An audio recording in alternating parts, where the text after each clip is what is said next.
Hello again, everyone. DM Todd Michael Putnam. How's everybody doing? Come back with another adventure. This is the last adventure before Christmas. So we're excited about that. This one here, my party is traveling. They want to do an island adventure. So the backstory for it, real quick, was just that they discovered when they're in their sailing ship, the HMS Storm Warden. They discovered a couple of people that were sailors that were floating on some logs out in the ocean, dehydrated. One of them was raving mad.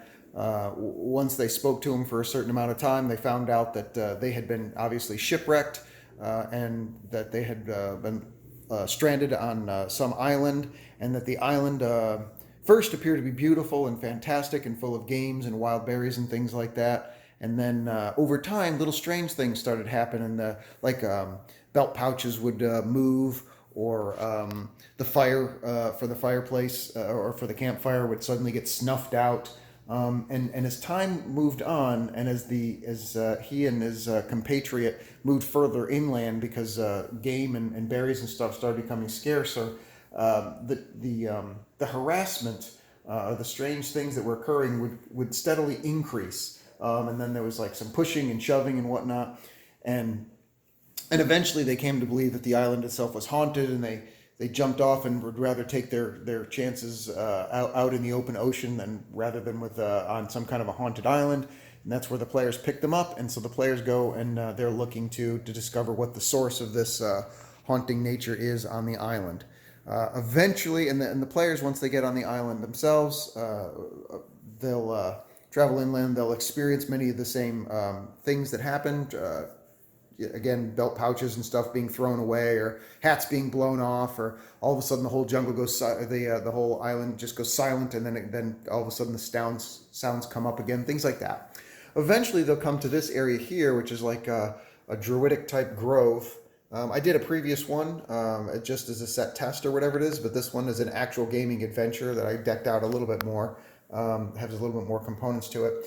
And they'll meet this guy here, who is the guardian consort, and he will speak to them and let them know. Just as they get to this area, I say all the tricks all of a sudden stop, like everything goes quiet, and they come to this open glade area. Let me back up 2 seconds, say that. And then they'll see this guy right here, very druidic looking guy there, and he will begin speaking to them and welcoming them to the Empress's Emerald Isle. And he will tell them that they have intruded upon the Empress's holy lands, and that they must pay tribute to her holy beauty and the Empress.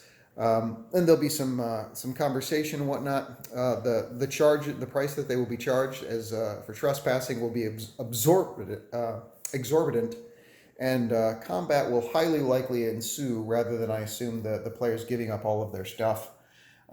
He then can transform himself into this guy right here, which is some kind of a toy that I found on eBay. I do lots of scouring for eBay and whatnot, and he basically transforms himself into this huge bear. And then these guys will come out of the trees. I don't know if they're Pathfinder miniatures or whatever they are, but I'm going to use them literally as spriggans, similar to Skyrim, if anybody's ever played that game. They'll be coming out of the trees, and then I'll use these things right here as like the bees or the swarm of insects that go flying towards the individual characters as the giant bear is doing battle with the players. So they'll have some combat here as far as that's concerned, and I assume that will eventually resolve in the player's favor to some extent. I skipped one little part. There will be an absolutely stunningly beautiful maiden. I don't have the mini for her right now. I'm going to get that early this morning, a little bit later. And she will be up there. And when they see her, she's going to be absolutely stunning. She has literally a 26 charisma. And she is, of course, is the Empress of the Emerald Isle. And she will be the one that tells her guardian consort, who's the bear guy, to extract said payment for tribute for them crossing into her island and taking of her berries and hunting her game. And then she will disappear underneath the waves, and then combat will ensue. So I apologize for the chronology of that. And So she will do that. Once the players resolve combat here and they take care of all the Spriggans and whatnot, I'm assuming they will explore this area. Underneath the waterfall, if they go swimming underneath it, where the maiden has dived down into and then never reappeared, they will find a Fey portal. And when they follow that portal down, they will come to this area here. This is how I do this. People ask all the time. I just use black poster board. I just cover up, and of course the one above as well, but I just cover up the areas, and then as the players move into the area, I just pull that off and they're able to see what's going on. So they will come up from this little water pool that's right here, and then they will have these little guards. These guys here aren't tough at all. These guys are basically, the players will probably just mop right through them. But they'll be in this small Fey type realm with the chambers of the queen. And then they will move forward, and there will be this more of a maze-like area with growth and whatnot. And I have a variety of creatures in here. Some of them will come out and cast fairy fire, and others will cast very like confusion spells and things like that. And it's all going to be Fey-oriented type combat. And then eventually it will move on to the Empress herself. You can see there's 4. They look like pixies. That's what the miniatures are, but they're actually another creature. And then she will be on her throne, and she will finally engage with them as well. And when I do that, I use these guys right here. These are, if you haven't seen them before, these are called stat tracker cards. And I've been using these for a while now. I love these things. This particular card right here is not pre-printed. It's a blank card. They offer those as well. And that way you can write up your custom homebrew monsters, and you can literally put everything on there that you need. You have armor class, hit points, and speed of movement, and all the special abilities and things like that, and the name you put it. And then on the front side, when you hang it over, of course, the players can just see whatever the name of it is. Like in this one, it's called an Abominable Beauty. That is not an actual homebrewed thing. An Abominable Beauty is this book right here, Tome of Beasts from Kobold Press. I highly, highly recommend this book. I think it's page 11. There you go. And there's an Abominable Beauty, and it goes through and it tells you what she is, and it gives you all the stats. All of them have amazing artwork. You can see it gives what the challenge rating is. So what I tend to do is I take the challenge rating and Tome of Beasts, page 11. I put that right down at the bottom of the card so I can find it if I have any other questions about that monster.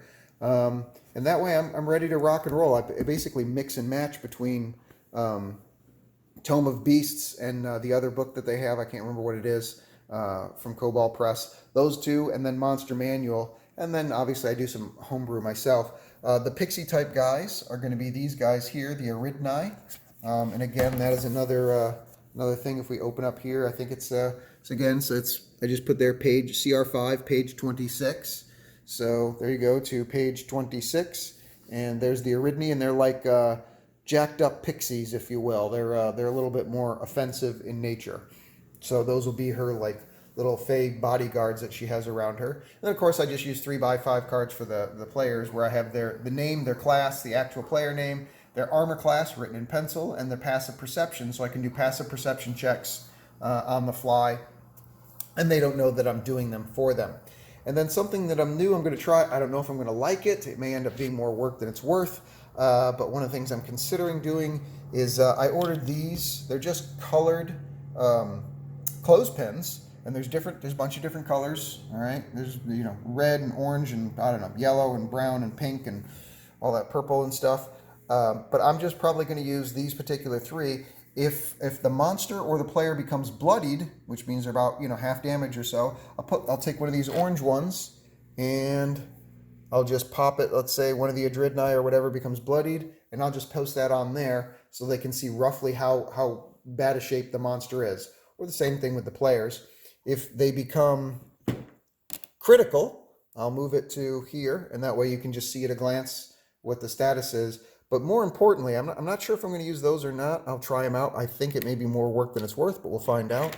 But what I definitely want to use is the blue ones here. I'm going to use for concentration. So if my wizard is concentrating on a spell, I know that when I say I roll a hit and they've taken damage, I've got a visual reminder to have them check their concentration. And that way that part, because in the heat of combat, you got a lot going on. It's easy to forget or miss that, including the player, just honest mistakes.